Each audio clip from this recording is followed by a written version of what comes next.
NEET 2024 के लिए UP state ने अपना ब्रोचर रिलीज कर दिया है और ब्रोचर में सारी बातों को उसने बताया है कि क्या एलिजिबिलिटीज होंगी, क्या प्रोसेस होगा, कितना फीस लगेगा, सिक्योरिटी डिपॉजिट और कैसे काउंसलिंग प्रोसेस होगा।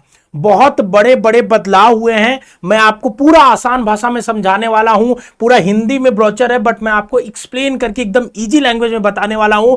वीडियो थोड़ी लंबी होगी क्योंकि बहुत सारे टॉपिक्स पॉइंट्स पे बात होने वाली है, लेकिन मैं आपको एश्योर करता हूं कि अगर आप ये वीडियो देखेंगे यूपी की काउंसलिंग के लिए तो आपके सारे पॉइंट्स क्लियर हो जाएंगे। नमस्कार, मेरा नाम है आशुतोष राय और आप सभी का स्वागत है नीट शास्त्र पे।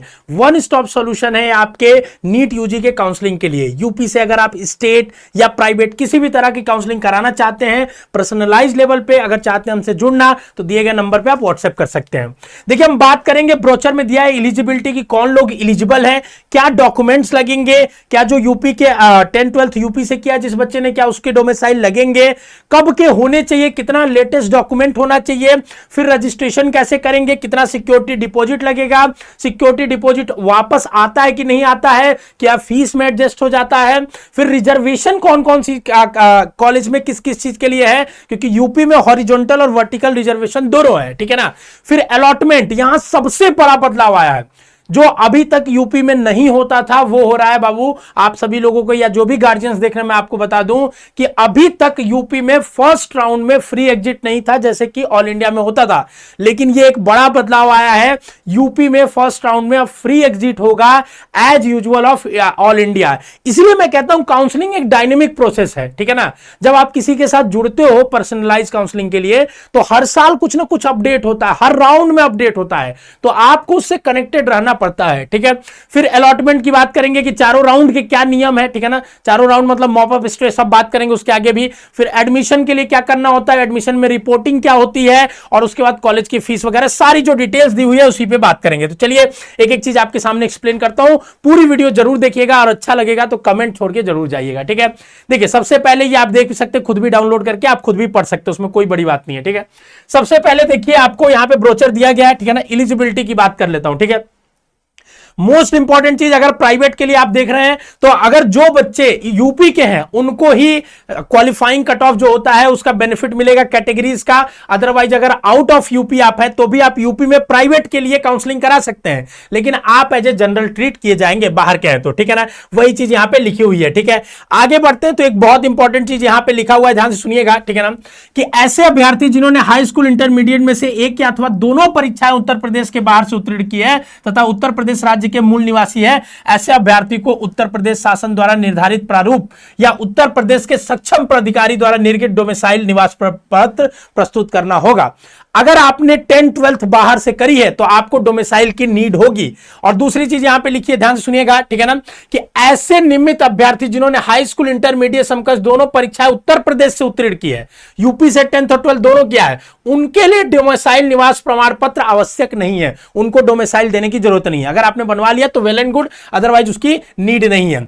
एक और इंपॉर्टेंट चीज ध्यान से सुनिएगा, ठीक है, कि यूपी नीट 2023 के स्ट्रे वैकेंसी राउंड से आवंटित ऐसे अभ्यर्थी जिनके द्वारा प्रवेश नहीं लिया गया हो वो यूपी 2024 की काउंसलिंग में प्रतिवाद करने हेतु अर्थ नहीं है। इसका मतलब क्या है कि अगर 2023 के आप स्ट्रे राउंड में काउंसलिंग कराए थे, कॉलेज मिल गया था और आपने छोड़ दिया, नहीं लिया, तो आप इस साल काउंसलिंग में पार्ट नहीं ले पाएंगे। इसीलिए हम लोग कहते हैं कि देखो काउंसलिंग ना बहुत एक डायनेमिक प्रोसेस होता है, इसमें हर राउंड में आपको क्या करना है, कैसे करना है, क्योंकि पैरेलली ऑल इंडिया और स्टेट दोनों चलता है, ये एक बहुत वाइज डिसीजन लेना पड़ता है, अदरवाइज आपका आगे आने वाला करियर भी अफेक्ट हो सकता है इससे। तो 23 में जो बच्चे छोड़ दिए होंगे स्ट्रीम में लेने के बाद भी कि हमको तो यही कॉलेज मिल रहा है हम नहीं लेंगे, अब वो बच्चे परेशान होंगे और वो इस साल की यूपी के काउंसलिंग में एलिजिबल नहीं होंगे, ठीक है। आगे बढ़ते हैं, ठीक है ना। अब रजिस्ट्रेशन की बात कर लेते हैं तो upneet.gov.in से ऑनलाइन रजिस्ट्रेशन होगा, ऑनलाइन ही सारी काउंसलिंग होगी, आपको कहीं जाने की जरूरत नहीं है, सारी प्रक्रिया ऑनलाइन है। नीट के सारे काउंसलिंग देश भर में आपके ऑनलाइन ही होते हैं, ठीक है ना। बहुत पहले यूपी की काउंसलिंग ऑफलाइन होती थी, मतलब डॉक्यूमेंट वेरिफिकेशन, लेकिन अब क्या हुआ है कि अब डॉक्यूमेंट वेरिफिकेशन भी ऑनलाइन ही होता है, ठीक है। इस वेबसाइट पर अभी पीजी की काउंसलिंग चलेगी और इसी में आपका यूजी की काउंसलिंग भी यहीं पे चलती है, ठीक है, हर साल, ठीक है। तो ये वेबसाइट है जो इंपॉर्टेंट है, आपको रिमार्क करके रख लेना है, ठीक है। दूसरा ध्यान से सुनिएगा, प्रथम द्वितीय और तृतीय चक्र की काउंसलिंग के लिए 2,000 रुपए नॉन रिफंडेबल होंगे, ठीक है ना। रजिस्ट्रेशन फीस 2,000 रुपए है, जो कि आप एक बार देना होगा। फर्स्ट सेकंड थर्ड राउंड तक आप वो आपका 2,000 चलेगा। अगर आप स्ट्रे वैकेंसी राउंड में आप डायरेक्ट रजिस्ट्रेशन करते हैं, ठीक है, तो 1,000 रुपया आपको फिर से देना पड़ेगा, ठीक है। तो अगर आपने मान लीजिए इधर किया है कॉलेज में, आपका कॉलेज नहीं भी मिला, तो भी आपको स्ट्रे वैकेंसी राउंड में 1,000 रुपया देना पड़ेगा, ऐसा लिखा है, इसके अकॉर्डिंगली यही है, ठीक है। आगे बढ़ते हैं, ठीक है, ध्यान सुनिएगा। स्ट्रे वैकेंसी राउंड में प्रतिभाग करने हेतु सभी अभ्यर्थियों को नवीन पंजीकरण करवाना होगा। इसका मतलब अगर आपको कॉलेज नहीं मिला 3 राउंड तक, तो भी आपको चौथे राउंड मतलब स्ट्रे राउंड में अगर आपको जाना है तो फिर से आपको रजिस्ट्रेशन कराना ही होगा। ऐसा नहीं कि आपने किया है तो चल जाएगा। लेकिन अगर आपने फर्स्ट राउंड में रजिस्ट्रेशन कर दिया, अगर आपको पहले में नहीं मिला, तो दूसरे में आपको दोबारा रजिस्ट्रेशन करने की जरूरत नहीं है, या तीसरे में, अगर दूसरे में भी नहीं मिला तो तीसरे में भी आपको रजिस्ट्रेशन करने की जरूरत नहीं है। एक बार रजिस्ट्रेशन करेंगे तो फर्स्ट सेकेंड थर्ड राउंड तक आप एलिजिबल होंगे। बाकी चौथे राउंड के लिए फिर से फ्रेश सभी बच्चों को रजिस्ट्रेशन करना होगा, 1,000 रुपए देके करना होगा, ठीक है ना। किसी भी उसमें ये नॉन रिफंडेबल होता है, जो 2,000 और 1,000 रुपया लगता है, ठीक है ना, तो ये आपको वापस नहीं दिया जाएगा। अब सिक्योरिटी मनी पे आ जाते हैं, ठीक है ना। तो सिक्योरिटी मनी वो मनी होती है जो आपको काउंसलिंग से पहले, ठीक है ना, जब आप काउंसलिंग में पार्ट करते हैं, रजिस्ट्रेशन करते हैं, तो उसी समय ये पे करना होता है। ये पैसा रिफंडेबल होता है, लेकिन ये पैसा बहुत दिनों बाद आता है, फीस में एडजस्ट नहीं होता है। ध्यान से सुनिएगा, ठीक है ना। ये पैसा मतलब 6 महीने साल भर बाद आता है लगभग। कई बच्चों का तो नीट के क्या बोलते हैं एग्जाम जो अभी इस साल हुए ना 2023 वालों का, उसके 2 महीने पहले आया है, ठीक है। तो इतना एक्स्ट्रा अमाउंट आपको हमेशा अपने बैंक में रखना पड़ेगा, ठीक है ना। ऑल इंडिया में भी ऐसे 10,000 अब देखिए बदलता है नियम, तो कैसा होता है अगर बदलेगा तो, ठीक है। हम लोग सारी चीजें आपको अपडेट करेंगे, ठीक है। तो अगर ध्यान से सुनिएगा, 30,000 रुपया गवर्नमेंट मेडिकल कॉलेज के लिए लगेगा, प्राइवेट के लिए 2 लाख रुपया लगेगा जो एज यूजुअल था, और डेंटल के लिए 1 लाख रुपया लगेगा, ठीक है ना। ध्यान से सुनिएगा, ये ऑनलाइन ही जमा करना होगा। तो एक प्राइवेट वालों के लिए मैं यहां पे प्रो टिप देना चाहता हूं कि देखिए, आप अपने बैंक से आपको ही जमा करना होता है, ठीक है। तो आप अपने बैंक से एक बार पता कर लीजिए, क्योंकि ये यूपीआई या इंटरनेट बैंकिंग के माध्यम से कटता है, ठीक है। तो क्या आपके यहां वो इलिजिबल है कि नहीं आपके बैंकिंग सिस्टम में। कई गार्जियंस होते हैं, कई पेरेंट्स आते हैं या कई बच्चे होते हैं जिनका एक दिन में ट्रांजैक्शन 1 लाख से ज्यादा हो ही नहीं पाता है, ठीक है। तो वो 2 लाख कर ही नहीं पाते ऑनलाइन, ठीक है। तो आप एक बार चेक कर लीजिएगा अपने बैंक से कि आपका इनेबल है या नहीं है। अपने बैंकिंग सिस्टम से ये चीज बात करके चेक कर लीजिएगा, अपने ऐप में दिख जाता है ये सारी चीजें, ठीक है ना। उसके बाद ध्यान से सुनिएगा, धरोहर राशि ऑनलाइन प्रक्रिया के माध्यम से ही जमा कराई जाएगी। कहीं ऑफलाइन पैसा नहीं जमा करना है, आप ही जमा करिएगा, क्योंकि रिफंड जब आती है ना तो उसी अकाउंट में आता है जिस अकाउंट से कटा रहता है। तो अगर साइबर कैफे या किसी से कराओगे तो पैसा उसी के अकाउंट में चला जाएगा बाद में। समस्त चक्र की काउंसलिंग समाप्त होने के उपरांत यदि अभ्यर्थी को कोई भी सीट आवंटित नहीं होती है तो ऐसी दशा में उसकी धरोहर राशि उसी खाते में नियमानुसार वापस की जाएगी, ठीक है। अगर आपको सीट नहीं मिलता है तो मिल जाती है, अगर सीट मिल जाता है तो भी आपको ये आपको रिफंडेबल और वापस हो जाती है, ठीक है। अब डॉक्यूमेंट्स पे आते हैं, सबसे इंपॉर्टेंट, ठीक है ना। डॉक्यूमेंट्स क्या है, ध्यान से सुनिएगा कि क्या क्या आपको डॉक्यूमेंट्स चाहिए, ठीक है ना। डॉक्यूमेंट्स आपको अपलोड करने, कहीं ले जाके वेरीफाई नहीं कराने हैं। अगर आप हमारे पर्सनलाइज सर्विस में जुड़े हुए हैं तो हम बच्चों से डॉक्यूमेंट्स देखते हैं, ठीक है ना, ऑनलाइन माध्यम से, और उनके डॉक्यूमेंट्स को हम पहले ही वेरीफाई करके बता देते हैं। अगर कोई इशू है तो बता देते हैं कि भाई आप पहले इसको करेक्ट करा लीजिए, ठीक है। हाई स्कूल और मार्कशीट, आपका हाई स्कूल का मार्कशीट और प्रमाण पत्र चाहिए होता है। सर्टिफिकेट और मार्कशीट एक ही में होता है, सीबीएसई में, यूपी बोर्ड में अलग अलग होता है, ठीक है। इंटरमीडिएट में मार्कशीट और आपका मार्कशीट और प्रमाण पत्र सर्टिफिकेट चाहिए।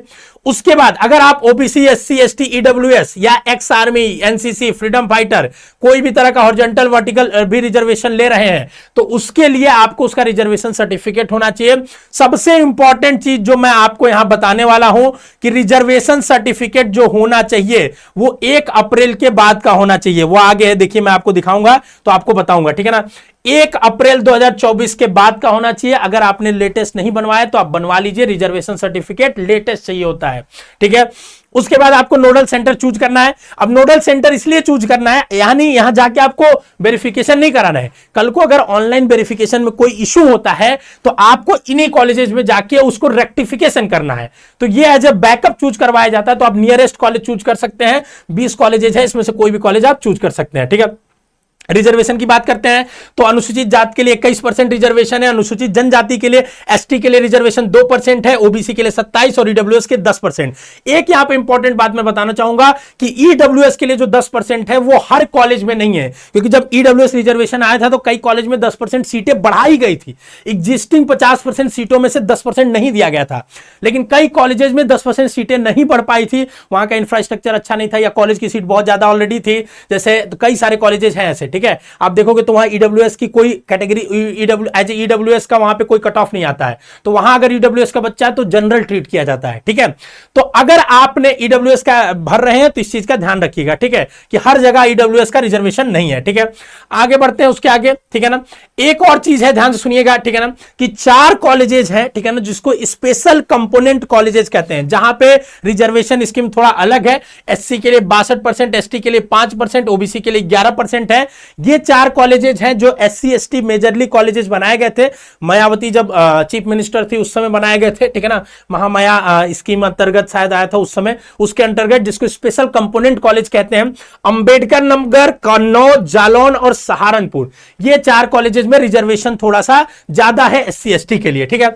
अब हॉरिजेंटल रिजर्वेशन हर कैटेगरी में, जनरल के अंदर, ओबीसी के अंदर, ईडब्ल्यूएस, एससी एसटी के अंदर एक आपका फिर से हॉरिजॉन्टल रिजर्वेशन है। 2% एससी, 2% आपका फ्रीडम फाइटर्स को मिलता है, तो जनरल के अंदर 2% फ्रीडम फाइटर के लिए रिजर्वेशन है, 2% एक्स सर्विसमैन के लिए रिजर्वेशन है, और खासकर यूपी में एक्स सर्विसमैन को थोड़ा अच्छा बेनिफिट मिलता है। तो अगर आपके पापा मम्मी कोई भी एक्स सर्विसमैन रहे, एक्स सर्विसमैन याद रखिएगा, सर्विस में भी होने नहीं चाहिए, ठीक है, क्योंकि यहां साफ साफ लिखा है भूतपूर्व सैनिक, ठीक है ना, कि युद्ध में अपंग, सेवानिवृत्त, शहीद के पुत्र पुत्री के लिए, ठीक है, तो आपको बेनिफिट मिलेगा। इसके लिए आपको एक्स सर्विसमैन का सर्टिफिकेट बनता है, जो जिला सैनिक बोर्ड से आपका बनता है, वहां से आपको बनवाना पड़ेगा, जो लास्ट आपका रिपोर्टिंग जो भी यूनिट्स होता है वहां से वो डेजिग्नेट करके बनता है। तो उसके बारे में अगर आप ज्यादा जानना चाहते हैं तो दिए गए नंबर पे व्हाट्सएप करिएगा, हम लोग आपसे जुड़ के बताएंगे, ठीक है। आगे बढ़ते हैं, ठीक है ना। इसके बाद देखिए यहां पे आगे बढ़ेंगे तो देखिए यहां पे दिया गया है कि 10/6/2023 द्वारा विमुक्त जाति के आरक्षण संबंध में, तो ये ओबीसी के बारे में दिया गया और इसमें कुछ इंपॉर्टेंट नहीं है, ठीक है। सबसे इंपॉर्टेंट देखिए मैंने जो बताया कैटेगरी सर्टिफिकेट, वो भी खासकर ओबीसी और ईडब्ल्यूएस, ओबीसी और ईडब्ल्यूएस हेतु दिनांक 1 अप्रैल के बाद का निर्गत प्रमाण पत्र ही मान्य होगा। तो ओबीसी और ईडब्ल्यूएस का 1 अप्रैल के बाद ही होना चाहिए। एससी एसटी 3 साल के लिए वैलिड होता है, ठीक है। ओबीसी ईडब्ल्यूएस 1 साल के लिए। क्यों? क्योंकि ओबीसी और ईडब्ल्यूएस का जो रिजर्वेशन है वो इनकम पे बेस्ड है और इनकम हर साल बदलती है, इस वजह से तो आपको इसके साथ साथ इनकम सर्टिफिकेट भी चाहिए। हालांकि जब ये सर्टिफिकेट आप बनवाने जाएंगे तो इसके पहले इनकम बनवाना पड़ता है, तो इनकम सर्टिफिकेट भी आपको चाहिए, ठीक है। अब काउंसलिंग और आवंटन प्रक्रिया में आ जाते हैं, जो कि बहुत इंपॉर्टेंट है। देखिए बोल रहा है 4 चक्रों में कराई जाएगी, first round, second round, stay vacant third round और उसके बाद स्ट्रे, ठीक है ना। मॉपअप को ही थर्ड नाम दे दिया गया है, ठीक है। ध्यान से सुनिएगा, ठीक है ना। प्रथम और द्वितीय चक्र की काउंसलिंग में आवंटित सीटों को तृतीय चक्र की काउंसलिंग तक अपग्रेड करने हेतु अर्ह होंगे, जो कि बहुत इंपॉर्टेंट है। पहले मॉपअप तक अपग्रेड नहीं होता था यूपी में, अब अगर आपको पहले राउंड में कोई सीट मिल गया, अगर आपने ले लिया, तो सेकेंड राउंड में वो अपग्रेड होगा सीट, ठीक है, और फिर थर्ड राउंड में भी अपग्रेड होगा, बस स्ट्रे में अपग्रेड नहीं होगा। थर्ड राउंड तक जो कॉलेज आपको मिल गया वही कॉलेज आपको लेना पड़ेगा। जैसे फॉर एग्जाम्पल ध्यान से सुनिएगा, ठीक है, अगर मान लीजिए, मैं आपको लिख के समझा देता हूं अच्छे से, मान लीजिए फर्स्ट राउंड हुआ, ठीक है, और फर्स्ट राउंड में आपको 2 ही ऑप्शन हो सकता है, अलॉट हुआ, नॉट अलॉट हुआ, ठीक है, नो अलॉटेड, ठीक है। तो अगर अलॉट हुआ और आपने रिपोर्ट करके ज्वाइन कर लिया, ठीक है, तो आप अगर अपग्रेड के लिए डाल देते हैं, ठीक है, तो आपका ये दूसरे राउंड में भी अपग्रेडेशन देखा जाएगा। अगर खाली रहा आपके ऊपर का कॉलेज तो आपको अपग्रेड कर दिया जाएगा। अगर दूसरे राउंड में नहीं हुआ तो अगर तीसरे राउंड में भी रहा तो भी, जो कि पिछले साल नहीं थी, एक बहुत बड़ा बदलाव है, अच्छा बदलाव है, ठीक है। तो ये चीजें हैं, ठीक है। और बाकी अगर अलॉट नहीं हुए तो आप सेकेंड राउंड के लिए खुद ब खुद एलिजिबल हो जाएंगे वहां पे, ठीक है। आगे बढ़ते हैं, ठीक है ना। और इंपॉर्टेंट देखिए इसके बाद, अभ्यर्थी द्वारा पुनरावंटन हेतु दिए गए विकल्प के अनुसार यदि कोई अन्य सीट आवंटित हो जाती है तो पूर्व में आवंटित सीट स्वतः रिक्त होकर किसी अन्य अभ्यर्थी को आवंटित हो जाती है। रीसफल न होने की दशा में अभ्यर्थी द्वारा पूर्व प्रवेशित सीट यथावत बनी रहेगी। एक बहुत इंपॉर्टेंट चीज है, इसको ध्यान देना। यूपी काउंसलिंग में जो बड़े बड़े काउंसलर्स भी नहीं करते, गलती करा देते हैं, ठीक है ना। जो सो कॉल्ड काउंसलर्स होते हैं, ठीक है ना, कुछ उनको आता जाता नहीं है, 4 वीडियोस देख लिए, ठीक है, क्योंकि देखो मैं आपको बता रहा हूं, आप देखोगे हम लोग की वीडियो, चाहे हम लोग बहुत एजुकेशन के अलग अलग वर्टिकल्स में काम करते हैं, पूरा एक सिस्टमेटिक ऑर्गेनाइजेशनल वे में हमारे यहाँ काम होता है।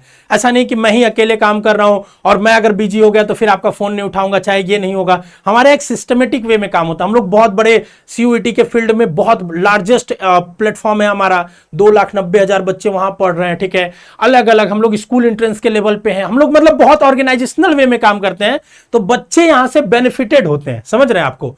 और कुछ लोग होते हैं बस दूसरों की बुराई करना जानते हैं, उनको जीवन में कुछ काम ही नहीं रहा है, ठीक है, वो दूसरों को हमेशा बुराई कर करके आगे बढ़ना चाहते हैं, तो वैसे लोगों को आप अवॉइड करिए, अपना अगर आप बेनिफिट चाहते हो तो, ठीक है। बाकी बाद में पछताने से बेटर है कि आप अभी वाइज डिसीजन लो। हम तो ये भी नहीं कहते कि आप पेड काउंसलिंग हमारा ज्वाइन करो, ठीक है, आप सारी वीडियोस देखो, खुद ब खुद भी काउंसलिंग आप करा सकते हो, ठीक है, इतना आपको हम गाइड कर सकते हैं, इतना आपको इन्फॉर्म कर सकते हैं चीजों के बारे में। अगर आप थोड़ा वाइजली देखोगे तो खुद भी काउंसलिंग करा सकते हैं, आपको नीड नहीं है, ठीक है।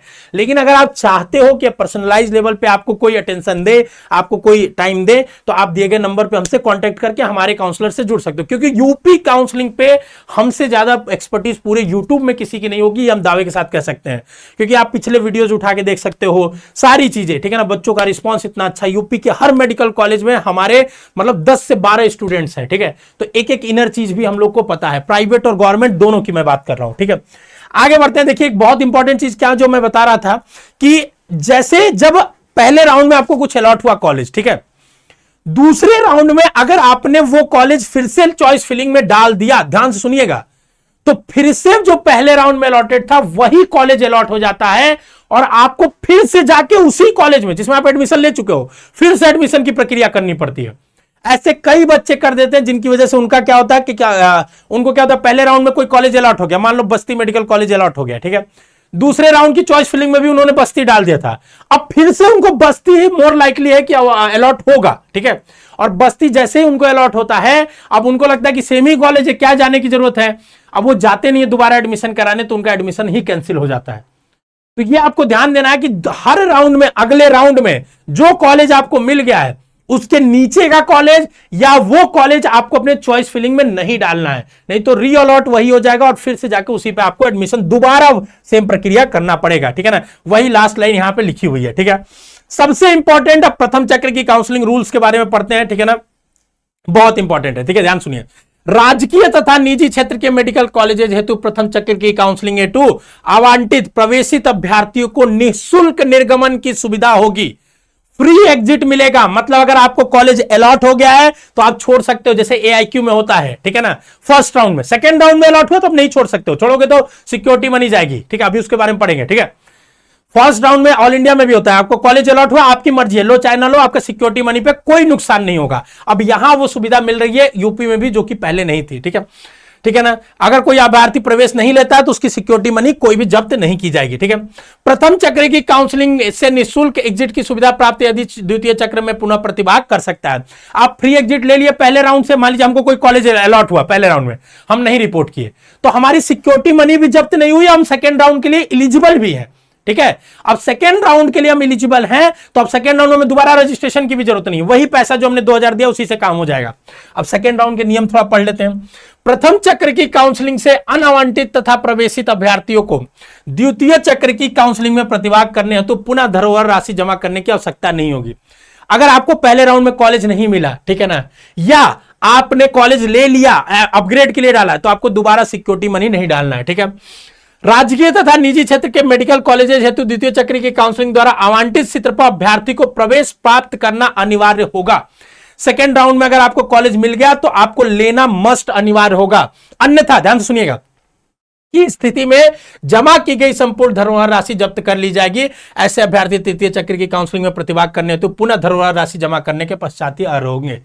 अगर पहले राउंड में आपको कॉलेज मिला, मैंने क्या बताया अभी ध्यान से सुनिएगा, ठीक है ना, जैसे जैसे ध्यान सुनिएगा, पहले राउंड में आपको कॉलेज मिला, ठीक है ना, फर्स्ट राउंड में आपको कॉलेज मिला, ठीक है ना, फर्स्ट राउंड का रिजल्ट आया, आपको अलॉट हुआ, ठीक है ना, आपको अलॉट हुआ, आपने क्या किया, नहीं लिया, जाके अलॉटमेंट लिस्ट आ गई कि आपका एडमिशन हो गया है, आपने वहां जाके रिपोर्ट नहीं किया, बहुत वर्ड्स को ध्यान से सुनिएगा। Allotment, reporting. अलॉटमेंट मतलब वो बता रहे हैं कि आपको मिला है कॉलेज। रिपोर्टिंग मतलब आप जाके कॉलेज में पैसा और डॉक्यूमेंट जमा कर रहे हो, ठीक है। आपने नहीं लिया, आप सेकेंड राउंड के लिए इलिजिबल हैं, आपकी सिक्योरिटी मनी का भी कोई नुकसान नहीं हुआ। अब सेकेंड राउंड में फिर से आपको अलॉट हुआ, ठीक है ना। या तो आप लोगे या तो नहीं लोगे। लोगे तो बहुत अच्छी बात है, नहीं लिए तो आपकी जो सिक्योरिटी मनी 30,000 थी वो जब्त हो जाएगी, प्राइवेट के लिए 2 लाख रुपया। और थर्ड राउंड में लेकिन आप इलिजिबल हैं, थर्ड राउंड में आप दे सकते हैं, फिर से आप 30,000 रुपया नया जमा करिए और आप फिर से काउंसलिंग कराइए। ये प्रक्रिया है आपके सामने जो होनी है, ठीक है। आगे बढ़ते हैं, ठीक है ना। राजकीय तथा निजी क्षेत्र के मेडिकल कॉलेज हेतु प्रथम चक्र की काउंसलिंग से प्रवेशित अभ्यर्थी यदि द्वितीय चक्र की काउंसलिंग में पुनरावंटन के पश्चात प्रवेश नहीं लेता है तो अभ्यर्थी द्वारा जमा की गई संपूर्ण धनराशि जब्त कर ली जाएगी, जो कि अभी बताया। अगर आप एडमिशन नहीं लगे, उसके द्वारा राजकीय क्षेत्र के मेडिकल कॉलेज हेतु प्रवेश शुल्क को छोड़कर तत्सह जमा संपूर्ण शुल्क, और ध्यान सुनिएगा प्राइवेट के लिए है, ठीक है ना, कि अगर आप एडमिशन नहीं लेते हैं, ठीक है ना, तो उसके द्वारा राजकीय क्षेत्र के मेडिकल कॉलेज, डेंटल कॉलेज हेतु प्रवेश शुल्क को छोड़कर तत्सह जमा संपूर्ण शुल्क एवं निजी क्षेत्र के मेडिकल कॉलेज हेतु उसके द्वारा तत्सह जमा शिक्षण शुल्क वापस कर दिया जाएगा। तुरंत वापस करने का है कि अगर आपने कॉलेज नहीं लिया, ध्यान से सुनिएगा क्या लिखा है, ध्यान से सुनिए, एकदम एकदम बहुत इंपॉर्टेंट पॉइंट है, क्योंकि हिंदी में लिखा है, बहुत कंफ्यूज होते हैं लोग, ठीक है, समझ नहीं पाते हैं, ठीक है। यूपी की सारी चीजें हिंदी में ही आती है, प्योर हिंदी में, ठीक है।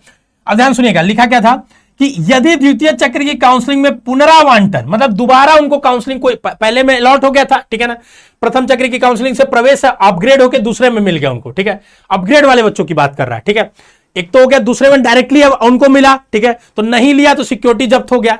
एक वो बच्चे जो पहले राउंड में उनको मिला था कोई कॉलेज, अब अपग्रेड करके दूसरे राउंड में उनको कोई दूसरा कॉलेज मिला, तो पहला तो आपका ऑटोमेटिकली कैंसिल हो जाएगा जब दूसरा कोई कॉलेज दूसरे राउंड में अलॉट होगा। अब क्या होगा, दूसरे राउंड में जब ये कॉलेज अलॉट होगा आपके सामने, तो आपके सामने ऑप्शन है क्या, ध्यान सुनिएगा, आप फीस तो ऑलरेडी जमा कर चुके हैं पहले राउंड में, तो आपका पहले राउंड में पहले किसी कॉलेज को, अब वहां एडमिशन आपका कैंसिल हो गया, नए में कहीं चला गया, तो बस ध्यान से सुनिएगा, ऐसा यहां पे ध्यान से सुनिएगा क्या लिखा हुआ है, प्रवेश शुल्क, एडमिशन फीस जो होगा उसको काट के पूरा का पूरा आपका पैसा तुरंत पहला वाला कॉलेज आपको रिफंड कर देगा। तुरंत करना है, यह नियम है। तो प्राइवेट वालों के लिए बहुत अच्छी बात है कि तुरंत किया जाएगा, ऐसा नियम आया, ये भी एक बहुत अच्छा बदलाव है, ठीक है। थर्ड राउंड की काउंसलिंग पे बात करते हैं, ठीक है। और एक और चीज मैं आपको बताता हूं, ये पूरा जो काउंसलिंग का पूरा मतलब रोड मैप है ना, इसको और हम फ्लो चार्ट में बढ़िया वे में आपको एक्सप्लेन करेंगे आने वाले समय में, और इसकी पीडीएफ बना के हम अपने टेलीग्राम चैनल पे, व्हाट्सएप पे, फोटो चैनल पे डाल देंगे। तो आप व्हाट्सएप चैनल को भी क्या करिए, यहां से जरूर डाउनलोड कर लीजिए, व्हाट्सएप चैनल से ज्वाइन कर लीजिए। और हम डाटा, पिछले राउंड के कट ऑफ, ये सारी चीजें जानना चाहते हैं तो हमारे ऐप को डाउनलोड करिए, नीट सास, वहां पे सब डाटा आपको एकदम एकदम सिंक्रोनाइज्ड वे में मिलेगा। अब थर्ड राउंड में कौन कौन आएगा भैया, थर्ड राउंड में एक तो जिसको न्यूली अलॉट हुआ, पहला वो आदमी है थर्ड राउंड में। दूसरा कौन है कि जिसको पहले में मिला था अपग्रेड होकर, दूसरे में भी दूसरा कॉलेज और वहां रिपोर्ट कर दिया, तीसरे में तीसरा कॉलेज मिल गया, ठीक है ना, तो वो आदमी होगा।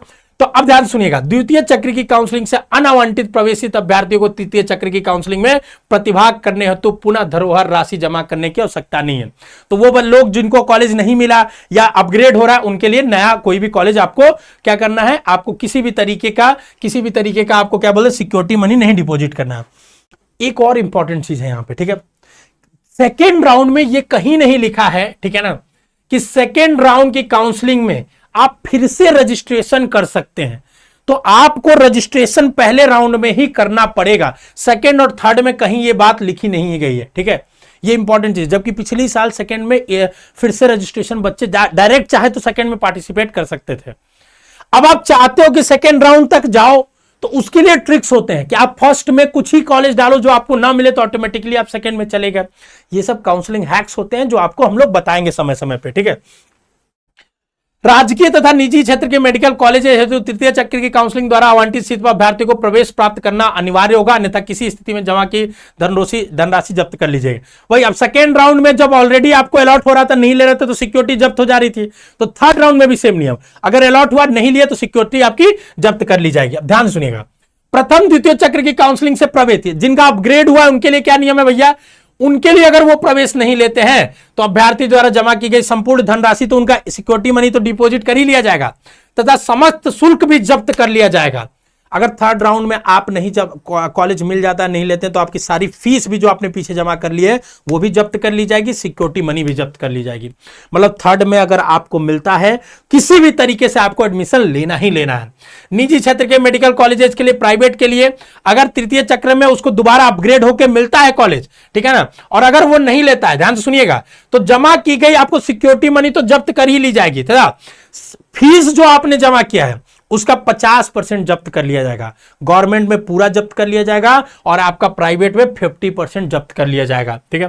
तृतीय चक्र की काउंसलिंग का आवंटन की प्रोसेसिंग के पश्चात यदि आरक्षित श्रेणी में कोई भी रिक्त स्थान रह जाता तो ऐसी सभी सीटों को निम्नांकित तालिकानुसार करते हुए, अगर मान लो थर्ड राउंड हुआ, उसके बाद कैटेगरीज की कुछ सीटें अगर बच जाती हैं, जैसे फ्रीडम फाइटर्स वगैरह की बच जाती है या एनसीसी कोटा की बच जाती है, तो वो इस हिसाब से कन्वर्ट हो जाएगी कि अगर अनरिजर्व एनसीसी की सीट बच गई, नहीं है कोई बच्चा, या एससी एनसीसी का कोई बच्चा नहीं है, तो वो एससी कैटेगरी में जैसे किस तरीके से वो कन्वर्जन होगा वो यहां पे देख लेगा। तो एससी का अगर कोई बच्चा है किसी उसके हॉरिजॉन्टल रिजर्वेशन का, उसकी सीट बच गई थर्ड राउंड के बाद भी, तो स्ट्रेट राउंड में वो नॉर्मल एससी की सीट बन जाएगी, और किसी कैटेगरी का है तो वो अनरिजर्व्ड का बन जाएगा। किस कैटेगरी का सीट क्या बनेगा वो यहां दिया हुआ है, ठीक है ना। सीटें बचती नहीं, सिर्फ एनसीसी और फ्रीडम फाइटर की एक आध दो बार बच गई थी, ठीक है। सबसे इंपॉर्टेंट स्ट्रे वैकेंसी राउंड पे देखिए, आपके लिए इतना डिटेल में हम लोग समझा रहे हैं, जो भी गार्जियंस स्टूडेंट देख रहे हैं, ठीक है ना। हमारा वाराणसी में सेंटर भी है, ठीक है, हम लोग कई सालों से काउंसलिंग करा रहे हैं, ठीक है। आप लोगों ने इतना प्यार दिया हम लोगों को, ठीक है, इतना बड़ा परिवार हमारा बना है आप लोगों की सपोर्ट से, तो हम चाहेंगे कि इस साल जो बच्चे जुड़ रहे हैं वो भी वैसे ही आप हमें सपोर्ट बस बनाए रहिए, हम आपको एक एक चीज यही एक्सप्लेन करके समझाते रहेंगे, ठीक है। अगर आप कमेंट, आपके जो कमेंट्स आते हैं वो हमें और मोटिवेट करते हैं, ठीक है। आप अगर हमारे प्ले स्टोर पे ऐप डाउनलोड करके 5 स्टार रेटिंग देते हैं तो वो हमें और मोटिवेट करता है अच्छा काम करने के लिए, तो हम आपको ऐसे एक्सप्लेन करते रहेंगे। तो प्लीज अगर आप हमारे लिए फेवर कर सकते हैं तो ये जरूर करिएगा, ठीक है। स्ट्रे वैकेंसी राउंड की बात कर लेते हैं, ठीक है। स्ट्रे वैकेंसी राउंड में ध्यान से सुनिएगा, वही सिर्फ एलिजिबल होगा, पहली लाइन है, जो काउंसलिंग से कोई भी सीट आवंटित ना हुई हो, ठीक है ना। यूपी नीट यूजी के किसी भी चक्र की काउंसलिंग से कोई सीट आवंटित ना हुई हो, ठीक है। आपको तीनों राउंड तक कोई सीट नहीं मिला तो ही चौथे में आप जाओगे, तो स्ट्रे पूरी तरीके से किस्मत पे ही होता है। कई बार बच्चे ऐसा बोलते हैं कि सर उसका तो इतने ही रैंक था, उसको मिल गया स्ट्रे, ठीक है। अब वहां तक वो पहुंचा और वहां तक एक सीट अगर उसकी आ गई तो वो उसकी किस्मत थी, ठीक है ना। जैसे कई बार 20-22 हजार पे भी कुछ अच्छा कॉलेज मिल जाता है किसी बच्चे को, ठीक है, कई बार ऐसा होता है, ठीक है। क्यों? क्योंकि वो लास्ट तक वो सीट एक आ गई बचते बचाते, और वो 22,000 लास्ट वाला बच्चा ही वहां तक पहुंच सकता था, आप चाह के भी नहीं जा सकते थे, ठीक है। स्ट्रे वैकेंसी राउंड है तो नीट यूजी की ऑल इंडिया काउंसलिंग में किसी भी चक्र के माध्यम से प्रवेशित अभ्यर्थी और नहीं होंगे, ठीक है ना। ध्यान से सुनिएगा, ये बहुत इंपॉर्टेंट लाइन है।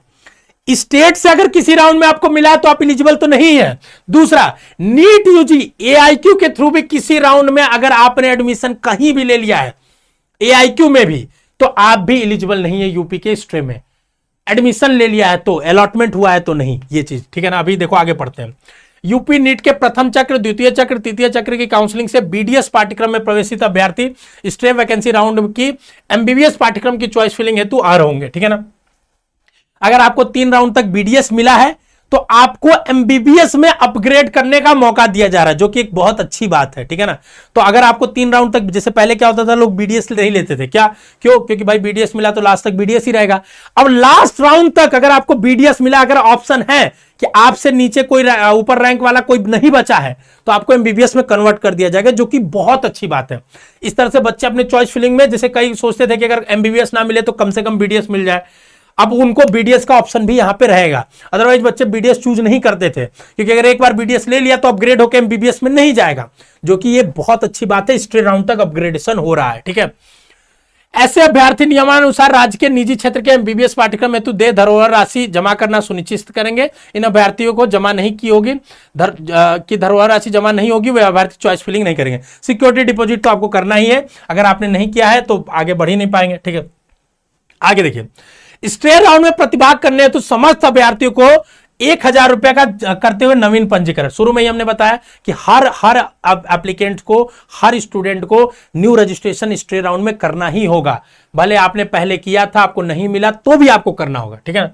ऐसे अभ्यर्थी जो पूर्व चक्रों में काउंसलिंग प्रतिभाग नहीं किए हो एवं प्रथम बार स्टे वैकेंट की काउंसलिंग में प्रतिभाग कर रहे हो, उन्हें नियमानुसार धरोहर राशि जमा करना अनिवार्य होगा। अब जैसे मान लीजिए आपका रैंक है 15-16 हजार, आप चाहते हैं भाई बहुत बड़ा रिस्क लेना चाहते हैं, ठीक है, कि हम स्ट्रे में ही डायरेक्ट लेंगे, तो आपको तीनों राउंड में रजिस्ट्रेशन नहीं करना है, डायरेक्ट स्ट्रे में करना पड़ेगा। पर यह एक बहुत रिस्की चीज हो जाता है, क्योंकि स्ट्रे में कितनी सीटें आएंगी इसका अंदाजा कोई भी नहीं आपको अभी दे सकता, क्योंकि हर राउंड में जब बच्चा जो सीट उसको अलॉट होती है वो उस पर एडमिशन नहीं लेता, वही सीट अगले राउंड में आती है, फिर अगले राउंड में आती है, समझे बात को। तो ये राउंड बाय राउंड का जो खेल है, वो स्ट्रे राउंड किस राउंड में कितनी सीट आएगी, वो उसके पहले राउंड में कितने बच्चे रिपोर्ट कर रहे हैं इस बात पर डिपेंड करता है। कई लोग आपको झूठ मूठ का एक्सेल दिखा के बेवकूफ बनाते हैं, ठीक है, कि इतने बच्चे करेंगे इतना, उनका आप पूरा प्रीवियस वीडियोस उठा के देख लीजिए, सारा डाटा गलत है। अगर आप इतने बड़े मतलब आप सब कुछ प्रेडिक्ट कर सकते हैं अगर, तो मतलब बेवकूफ है ये लोग जो काउंसलिंग करा रहे हैं गवर्नमेंट बॉडीज। आप ही पहले बता दीजिए इस बच्चे को यहां मिल जाएगा, इस बच्चे को यहां मिल जाएगा, तो आपके माइंड को वॉश किया जाता है बहुत पोलाइटली, समझ रहे बात को। आपको बस काउंसलिंग में दो चीजों का ध्यान देना चाहिए, मैं आपको फिर से बता रहा हूं, एक काउंसलिंग के प्रोसेस को कि किस राउंड में क्या एलिजिबिलिटी है, क्या चीजों का ध्यान देना है, यह सबको ध्यान देना चाहिए और यह अच्छे से समझना चाहिए आपको। उसके बाद ये समझने के बाद ध्यान से सुनिएगा, दूसरी चीजों का जो ध्यान देना चाहिए कि लास्ट ईयर के कट ऑफ क्या रहे हैं हर राउंड के, वो आपको पता चल जाए, एक नॉलेज के लिए, एक बेस के लिए। फिर कॉलेज के इंफॉर्मेशन तो आपको मान लीजिए वो आइडिया मिलती है समय समय पे। अब ये बस आपको नॉलेज होना चाहिए, बाकी जो डाटा एनालिसिस करके आप चाहते हो, जैसे गार्जियंस भी पैनिक करते हैं इस चीज में, हमसे बोलते हैं सर कितने बच्चे आ जाएंगे। अगर मैं आपके फेवर की बात करूंगा तो आपको अच्छा लगूंगा, ठीक है, बट आपको समझना पड़ेगा कि ट्रूथ क्या है। काउंसलिंग जो होगी, अब एक एक बच्चा, मान लो मुझे एआईक्यू में अलॉट हुआ, अब मैं लूंगा कि नहीं लूंगा मेरे बारे में कोई बच्चा बता नहीं सकता है, कोई बता नहीं सकता है। और टाइमलाइन भी ऐसे होती है ना कि ऐसा नहीं होता है कि वहां अलॉट किया उसका डाटा निकल गया और निकाल लोगे, वो बस एक्सपेक्टेशंस, बस आपको एक्सपेक्ट किया जाता है कि इतना हो सकता है, और जहां सकता है लगता है वहां पे कोई भविष्यवाणी नहीं होती है। तो मैं आपको ये चीज बता रहा हूं, ध्यान सुनिएगा, काउंसलिंग के प्रोसेस को बस समझने की जरूरत है कि क्या हर राउंड के नियम है, और कुछ आपको नहीं तो बेवकूफ आपको बनाया जाता है, आपको पागल बनाया जाता है बहुत पोलाइटली, और आप बन जाते हो, क्योंकि आपके करियर से जुड़ा है ना, आपसे इमोशनल बातें करके, आपके फेवर की बातें करके इजीली। कई लोग तो इसके लिए पैसे चार्ज कर लेते हैं कि 1 लाख रुपए दे दो हम तुमको लास्ट राउंड तक दिला देंगे, जो कि बिल्कुल भी सही नहीं है, ठीक है। सारी चीजें प्रोसेस ऑनलाइन है, सारी चीजें, यही रूल्स पढ़ के मैं आपको समझा रहा हूं। मेरी एक्सपर्टीज बस इतनी है कि मैं आपको इस रूल को सिंप्लीफाई करके समझा दूं। इसी में नीट एक्सपर्ट्स के रोल है और कोई रोल नहीं है। ऐसा नहीं कि मैं आपको कॉलेज दिला दूंगा जो नहीं मिल सकता है। समझ रहे होंगे आप लोग, नीट क्वालिफाइड की इतनी बात को आपको समझना चाहिए, ठीक है। देखिए फिर आगे देखिए, उसके बाद क्या, जिन अभ्यर्थी को धरोहर, ठीक है ना, कहां तक हमने पढ़ा था, हाँ यहां तक पढ़ा, ठीक है ना, ध्यान से सुनिएगा। ऐसे जो उन्हें प्रथम द्वितीय तृतीय चक्र की काउंसलिंग में पंजीकृत अनावंटित ऐसे अभ्यर्थी जिनके द्वारा पूर्व में धरोहर धनराशि जमा की गई है, उन्हें स्टे वैकेंसी राउंड की काउंसलिंग में प्रतिभाग करने तो पुनः धनराशि जमा करने की जरूरत नहीं है। इसका मतलब first second round third round में अगर आपने सिक्योरिटी डिपॉजिट जमा किया है तो आपको, अगर आपको कॉलेज नहीं मिला तो स्टे राउंड में आपको नहीं सिक्योरिटी डिपॉजिट जमा करना है, ठीक है ना। उन लोगों को करना है जिनको कॉलेज मिल गया था, सेकंड थर्ड में लिए नहीं थे, या जो नए रजिस्टर कर रहे हैं, ठीक है। स्ट्रे से आवंटन प्राप्त समस्त अभ्यर्थी को प्रवेश के समय समस्त मूल शैक्षणिक संबंधित प्रमाण पत्र प्रस्तुत करना होगा, अन्यथा स्थिति में अभ्यर्थी के प्रवेश पर विचार नहीं किया जाएगा, ठीक है ना। और किसी को अगर आवंटन होता है और प्रवेश नहीं लेता है तो आगे की यूपी नीट काउंसलिंग के लिए प्रतिबंधित कर दिया जाएगा। जैसे इस साल हुआ है 2023 में, जो स्टे राउंड में बच्चों को अलॉट हुआ, कॉलेज नहीं लिए, वो बच्चे 24 में एलिजिबल नहीं है, और अगर 24 में आप नहीं लेते हो तो 25 में एलिजिबल नहीं होगे। ये नियम आया है आपका, ठीक है। अब प्रवेश का नियम सुन लीजिए क्या है, ठीक है ना। प्रवेश का क्या है कि जब आपको आवंटन प्राप्त होगा, जब आपका अलॉटमेंट आएगा, ठीक है ना, अभ्यर्थी आवंटित कॉलेज में व्यक्तिगत रूप से उपस्थित होकर निर्धारित समस्त शुल्क संबंधित मेडिकल कॉलेज के प्रचलित व्यवस्था के अनुसार जमा करने के साथ प्रवेश प्रक्रिया पूर्ण करेंगे। तो आपको कोई कॉलेज अलॉट होगा तो उसमें अलॉटमेंट लेटर एक आता है, उस लेटर में आपके कॉलेज का नाम लिखा रहता है कि ये कॉलेज आपको अलॉट हुआ, टाइम लिखा रहता है, इतने टाइम के अंदर वहां पहुंचना है, और डॉक्यूमेंट्स की लिस्ट भी रहती है, और उसमें एक नोडल अधिकारी का नंबर होता है जिससे आप फोन करके पूछ भी सकते हैं क्या क्या डॉक्यूमेंट चाहिए। वहां फिर आप जाते हो, ठीक है, वहां और जैसे ये 3-4 डॉक्यूमेंट्स लिखे, इसके अलावा और सारी चीजें लगती हैं, जो जैसे बॉन्ड सर्टिफिकेट, ये सारी चीजें जो यूपी में है, ठीक है ना, लेकिन वो वहीं पे मुहैया कराई जाती है, आपको बॉन्ड का लेके जाने की जरूरत नहीं है, कॉलेज प्रोवाइड करता है, उसके पैसे लेता है, 10 रुपए के स्टाम्प पेपर पे बॉन्ड होता है, तो आपसे 100 रुपए 150 रुपए जो लेता है वो चार्ज करता है, ठीक है।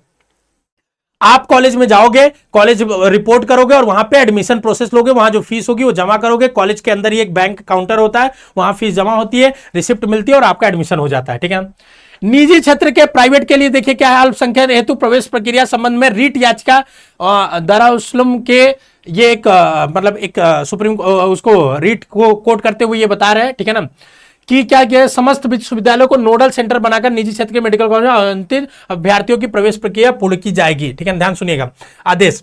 अब इसमें क्या कह रहा है, ये पिछले साल का ही नियम है, ठीक है, कि अगर आप प्राइवेट कॉलेज में, गवर्नमेंट में तो जो कॉलेज आपको अलॉट हुआ वहीं जाके डायरेक्ट फीस जमा करनी है, लेकिन प्राइवेट कॉलेज में आपको अपने जो नोडल सेंटर आपने चूज किया वहां जाके आपको फीस जमा करनी होती है। क्योंकि प्राइवेट में क्या था कि हर कॉलेज में जाके फीस पहले जमा होता था, तो एक बार उस पर रीट डाली गई, रीट पिटीशन डाली गई, क्योंकि कॉलेज वाले वहां पे ज्यादा पैसा लेते हैं, हिडन फीस लेते हैं, इसलिए एक नोडल सेंटर पे फीस जमा होती है। किसी भी कॉलेज में होगा वो नोडल सेंटर उसमें आपके लिखा रहेगा। ठीक है ना, ये नोडल सेंटर जो मैं बता रहा हूं, ठीक है ना, ये आपके अलॉटमेंट लेटर पे लिखा रहेगा। जो आपने चूज किया था नोडल सेंटर, वो डॉक्यूमेंट वेरिफिकेशन का था। ठीक है, नोडल सेंटर की सूची जो होगी वो आपको जारी की जाएगी कि कहां कहां आपको अलॉटमेंट, मतलब अलॉटमेंट के बाद आपको जाके कॉलेज में एडमिशन लेना है। मतलब आपको कोई भी कॉलेज अलॉट होता है, मान लीजिए आपको हेरिटेज अलॉट हुआ, ठीक है, लेकिन जो नोडल सेंटर में नाम रहेगा आप वहीं जाके आपको फीस जमा करना होगा प्राइवेट के लिए। ठीक है ना, बाकी प्राइवेट के लिए अगर आप हमसे जुड़ना चाहते हैं तो हम यूपी में हमारे पास हर एक कॉलेज की प्राइवेट की बहुत अच्छी एक्सपर्टीज है। एक चीज मैं आपको बताना चाहूंगा कि यूपी में आप प्राइवेट कॉलेज के लिए किसी को भी कोई अमाउंट ऐसा मत देना कि आपको ये बोले वो लोग कि मतलब हम आपका एडमिशन इसमें करा देंगे डायरेक्ट, क्योंकि सारी प्रक्रिया ऑनलाइन होनी है, काउंसलिंग के थ्रू होनी है, तो इसमें कुछ भी ऐसी चीजें स्कैम नहीं होता है। आप काउंसलिंग प्रक्रिया से भाग लीजिए। काउंसलिंग भले आप चाहते हो तो हम हमारे काउंसलिंग प्रोग्राम को ज्वाइन कर सकते हो यूपी प्राइवेट के लिए। हम आपको हर कॉलेज का डिटेल बताएंगे, क्या फीस लगती है, क्या हिडन फीस है, क्या कॉलेज की कंडीशंस है, सारी चीजें, और उसके बेसिस पे आप कॉलेज चूज कर सकते हो। ठीक है, आगे बात करते हैं, ठीक है ना, कि राजकीय मेडिकल कॉलेज के लिए, ठीक है ना, उसके बाद ये सारी चीजें हैं, ठीक है ना, कि आप प्राइवेट के बारे में ही दिया हुआ है, प्रवेश के समय डेटल से अनिवार्य होगा। ठीक है ना, यहां देखिए ध्यान सुनिए, अभ्यर्थियों के निरस्त कर दिया, यूनिवर्सिटी सिक्योरिटी जब्त कर ली जाएगी अगर आप नहीं जाएंगे। ठीक है ना, अभ्यर्थी मूल रूप में संबंधित राज्य के जमा करना अनिवार्य होगा प्रवेश के समय मूल उपलब्ध न होने पे। अगर आप कोई भी डॉक्यूमेंट गलत दोगे ये सारी चीजें, तो आपकी सिक्योरिटी मनी तो डिपॉजिट कर ली जाएगी, वो आपके हटा दी जाएगी। ठीक है ना, उसके बाद देखिए आगे देखिए, त्याग पत्र, अगर आपने एडमिशन ले लिया और अगर आप त्याग पत्र करना चाहते हैं तो ध्यान से सुनिएगा। ठीक है ना, आवंटन के पश्चात अगर आपने एडमिशन ले लिया और अब छोड़ना चाहते हैं एडमिशन के बाद, तो प्रवेश प्रक्रिया जिस कॉलेज नोडल सेंटर पर संपन्न की जाएगी उसी नोडल सेंटर पर व्यक्तिगत रूप से जाके आपको त्याग पत्र देना होगा। ठीक है ना, आपने जहां एडमिशन लिया है वहीं जाके आपको अपना सीट रिजाइन करना होगा। ठीक है ना, और उसके बाद त्याग पत्र नियमानुसार स्वीकार करते हुए एनआईसी के पोर्टल पर निर्धारित समयांतर्गत अपग्रेड करेंगे। पोर्टल को अपडेट किए गए त्याग पत्र ही मान्य होंगे। वो जैसे आप बताएंगे एनआईसी की वेबसाइट पर अपडेट किया जाएगा तो ये बच्चे ने कॉलेज छोड़ दिया है, तो आगे चल के हो सकता है वो स्ट्रीम में सीट भी आ जाए और आप कहीं के लिए एलिजिबल हो जाए। ठीक है, उसके बाद ये सारी डेट्स बारे में दी हुई है। ठीक है ना, जो कि देखिए यहाँ पे बहुत इंपॉर्टेंट है। ठीक है ना, डेट्स एक मतलब इन्होंने ऐसा नहीं ऑफिशियल डेट्स है, ये बहुत इंपॉर्टेंट है, इसको ध्यान से सुनिएगा। ठीक है ना, कि अगर कोई अभ्यर्थी प्रथम चक्र की काउंसलिंग से आवंटन प्राप्त कर प्रदेश के किसी भी एडमिशन लेता है, ठीक है, तो वो प्रवेशित सीट से त्याग पत्र देना चाहता है, तो ऐसे अभ्यर्थी द्वितीय चक्र की काउंसलिंग के चॉइस फिलिंग से 2 दिन पूर्व, ध्यान सुनिएगा, अगर आपने कहीं फर्स्ट राउंड में आपने एडमिशन ले लिया है और अगर आप चाहते हो कि सेकेंड राउंड से पहले हम सीट रिजाइन कर दें, तो सेकेंड राउंड की काउंसलिंग स्टार्ट होने से 2 दिन पहले आपको रिजाइन करना होगा। ठीक है ना, जैसे अगर द्वितीय राउंड की काउंस 24 तारीख से चालू है तो आपको 22 तारीख को ही त्याग पत्र देना होगा जाके फिजिकली।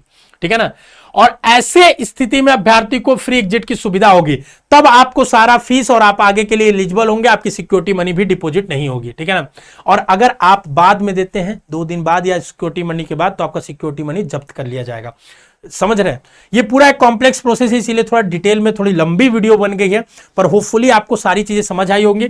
इन प्रोसेसेस के बाद अभी हम लोग रेजिग्नेशन पे एक और डिटेल में अलग से वीडियो बनाएंगे। ठीक है ना, कि रेजिग्नेशन के क्या क्या नियम है, ठीक है, और उसके बारे में बात करेंगे। बॉन्ड के बारे में आपको बता देते हैं कि जो बॉन्ड है आपका 2 साल का बॉन्ड है। ठीक है ना, यहाँ पे लिखा है बॉन्ड व्यवस्था लागू किए जाने के लिए प्रवेश का अनिवार्य शासक बॉन्ड भरा जाएगा आपका। ठीक है ना, जो कि इसमें लिखा नहीं है, लेकिन 2 साल का बॉन्ड है। ठीक है ना, 2 साल का आपके लिए बॉन्ड है, तो 2 साल को आपको बॉन्ड सर्व करना पड़ेगा। ठीक है ना, बॉन्ड के लिए गठन है ये सारे अधिकारियों का। ठीक है, और उसके बाद ये सारी चीजें हो गई। ठीक है ना, यही सारी इंपॉर्टेंट अपडेट थी। थोड़ी लंबी वीडियो बन गई, पर होपफुली मैंने सारे कंफ्यूजन, आपकी काउंसलिंग प्रोसेस, एडमिशन सब बताए होंगे। रेजिग्नेशन के बारे में हमने फर्स्ट राउंड का बता दिया, सेकंड राउंड में भी सिमिलर टाइप का ही होता है कि आपको 2 दिन पहले करना होता है। ठीक है ना, फिर पैसा मिलेगा नहीं मिलेगा उसका लिखा होता है। ठीक है, बाकी सारी चीजें हम अभी यूपी पे और डिटेल वीडियो लेके आएंगे, ठीक है ना। एक एक चीज आपको सिंप्लीफाइड वे में इसको हम फ्लो चार्ट के माध्यम से बना के लाएंगे ताकि आपको समझ में आ जाए, ठीक है।